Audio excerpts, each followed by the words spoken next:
Hello friends, welcome to GK Stock Insights program. Friends, 1 year లో 175% returns ఇచ్చిన stock గురించి మనం మాట్లాడుకుందామండి. ఈ స్టాక్ అయితే 52 వీక్స్ హై నుండి జస్ట్ 11.6% తగ్గిందండి అరౌండ్. ఈ స్టాక్ యొక్క ఆర్డర్ బుక్ కూడా చాలా సాలిడ్ గా ఉంది. Russia Ukraine direct war start అయిన దగ్గర నుండి ఈచ్ అండ్ ఎవ్రీ కంట్రీ కూడా డిఫెన్స్ మీద ఎక్కువగా ఖర్చు పెడుతున్నాయండి. ఇది మనందరికీ తెలిసిన విషయమే కదా. దీంతో డిఫెన్స్ స్టాక్స్ కి యమా క్రేజ్ వచ్చిందండి. ఈ క్రేజ్ ను బేస్ చేసుకుని చాలా మ్యూచువల్ ఫండ్ కంపెనీలు స్పెషల్ గా డిఫెన్స్ సెక్టార్ సంబంధించిన ఫండ్స్ ను కూడా తీసుకురావడం జరిగిందండి. ట్రంప్ ట్రేడ్ వార్ తర్వాత అందరూ ఎక్కువగా డిస్కస్ చేసుకుంటుంది డిఫెన్స్ గురించేనండి. కంట్రీస్ మధ్య విపరీతమైన అన్సర్టనిటీ గ్యాప్లు పెరుగుతున్నాయండి. దీంతో కంట్రీస్ మధ్య కోల్డ్ వారు డైరెక్ట్ వార్లు జరిగే పరిస్థితులు చాప కింద నీరులా పెరుగుతున్నాయండి. వెరీ రీసెంట్ గా జర్మనీ తన కంట్రీ మిలిటరీని బూస్ట్ చేసినందుకు మిలిటరీ స్పెండింగ్ ను గణనీయంగా పెంచుకుందండి. జీడీపీలో 1% కంటే ఎక్కువగా డిఫెన్స్ స్పెండింగ్ దాదాపు 45 billion euro will be exempt from constitutional borrowing limits అండి.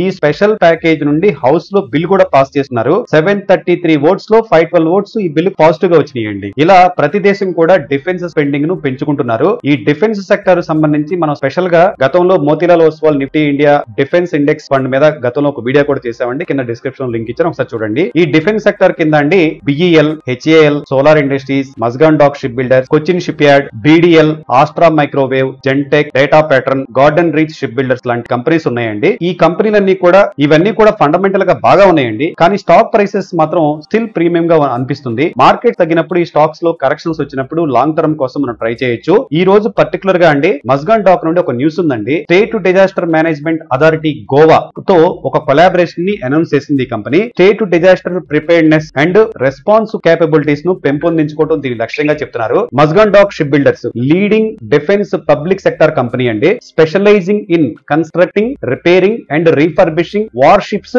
అండ్ సబ్మరైన్స్ అండి. Only Indian shipyard company అని చెప్పుకోవచ్చు అండి. ఇండియన్ నేవీకి కావాల్సిన కన్వెన్షనల్ సబ్మరైన్స్ ను బిల్డ్ చేసిన మొదటి కంపెనీ అండి. 1960 నుండి Mazagon dock company advanced destroyer నుండి మిసైల్స్ బోట్స్ వరకు 28 వార్ షిప్స్ తో సహా 802 షిప్స్ నిర్మించిందండి. మన ఇండియన్ నేవీకి కావాల్సిన 7 సబ్మరైన్స్ ను ఆల్రెడీ డెలివరీ కూడా చేసేసిందండి. Q2 FY25 the company has total order book 39,872 crores గా ఉందండి. ఇందులో షిప్ బిల్డర్స్ కి 70%, సబ్మరైన్ అండ్ హెవీ ఇంజనీర్స్ కి 30% ఎలకేషన్ ఉందండి. FY25 కి కంపెనీ 10 to 12% రెవెన్యూ గ్రోత్ ని ఎక్స్పెక్ట్ చేస్తుందండి. దీనికి సంబంధించిన ఫండమెంటల్ డేటా కార్డ్ ని మనం ఒకసారి వెరిఫై చేసుకుందాం. కరెంట్ మార్కెట్ లో ఈ స్టాక్ ఇప్పుడు 2,590 దగ్గర ట్రేడ్ అవుతుందండి. కంపెనీ ఫేస్ వాల్యూ అయితే 5 రూపీస్. కంపెనీ ప్రమోటర్ కి 84.8% ప్రమోటర్ హోల్డింగ్ అంటే ఇండియన్ ప్రెసిడెంట్ దగ్గర ఉందన్నమాట. పబ్లిక్ లో 12.2% ఉంది. FIS దగ్గర 1.55% ఉంది. DIS దగ్గర 1.46% ఉందండి. బుక్ వాల్యూ అయితే 181 రూపీస్ ఉంది.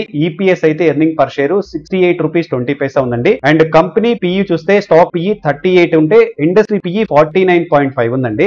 ROE return on equity 35.2%, ROE 44.2% అండి. డివిడెండ్ ఈల్డ్ అయితే 0.53% ఉంది. కంపెనీకి డెట్ 36.2 crore అండి. Almost all debt free company చెప్పుకోవచ్చు. ఇంకా ఆపరేటింగ్ ప్రాఫిట్ మార్జిన్ అయితే 22% ఉంది. కంపెనీ సేల్స్ గ్రోత్ కూడా 34.6% ఉందండి. ప్రాఫిట్ గ్రోత్ అయితే 71.9 ఉంది. అండ్ చాలా ఇంపార్టెంట్ థింగ్ ఏంటంటే కంటింజెన్సీ లయబిలిటీస్ లో మాత్రం 37,139 crores రాసుకొచ్చారు. ఫైనల్ గా స్టాక్ ఇంట్రెస్ట్ వాల్యూ చూస్తే 1,183 రూపీస్ గా ఉందండి. ఫ్రెండ్స్, ఇలాంటి స్టాక్స్ మనం medium term two long term కోసం పోర్ట్ఫోలియోలో 5% ఎలకేషన్ తో ఉంచుకుంటే పోర్ట్ఫోలియో బలంగా ఉంటుందండి. రకరకాల రీజన్స్ వల్ల మార్కెట్లు కరెక్ట్ అయినప్పుడు ఈ స్టాక్స్ ని డిప్ బయింగ్ స్ట్రాటజీ కానీ SIP బయింగ్ స్ట్రాటజీ ద్వారా యాడ్ చేసుకుంటూ వెళితే మనకి ఫ్యూచర్ లో డీసెంట్ రిటర్న్స్ వచ్చే అవకాశం ఉంటుందని మనం అనుకుంటున్నాం అండి. ఈ షార్ట్ బ్రీఫింగ్ ప్రెజెంటేషన్ మీ రీసెర్చ్ కి హెల్ప్ అవుతుందని అనుకుంటున్నానండి. ఈ ప్రెజెంటేషన్ నచ్చితే లైక్ చేయండి, మన ఫ్రెండ్స్ కూడా షేర్ చేయండి. మీ ఒపీనియన్ ఉంటే కనుక కామెంట్ లో పెట్టండి. మరో యూస్ఫుల్ మార్కెట్ ఇన్సైట్ తో కలుద్దాం. Have a good day. Your GK.